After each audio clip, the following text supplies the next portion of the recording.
ល្អអ្វីល្អម្លេះទេល្អអ្វីល្អម្លេះល្អគុណពិសេសល្អចេះលោកលៃល្អទាំងគំនិតល្អចិត្តប្រពៃល្អទាំងសម្ដីល្អគ្មានអ្វីតោះល្អពិតរកគ្មាន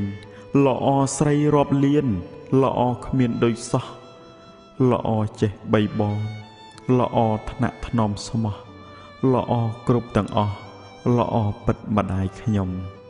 ខំធ្វើកិច្ចការខំរកអាហារ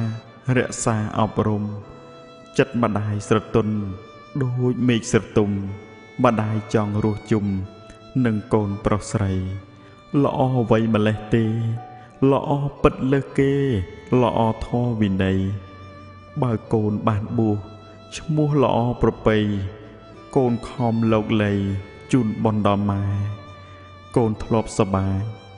ឥឡូវអស់ម្ដាយអស់អ្នកថ្នមថាអ្នកម្ដាយស្លាប់ទៅ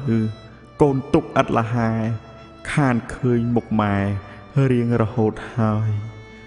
ម៉ែតែងប្រាប់កូនថាជីវិតសូន្យឈ្មោះឥតសូន្យឡើយទឹកដោះម្ដាយថ្លៃកូនគុំកន្តើយស្វែងរកកោះត្រើយដោយអំពើល្អកុំនាំចំនួនហូបតែមួយពោះរស់តែមួយតរៀនធ្វើបន់ទៀនទោះមានឬក្រកុំឃើញស្រែល្អស៊ីអស់ស្រូវពូជណាកូនម៉ែណា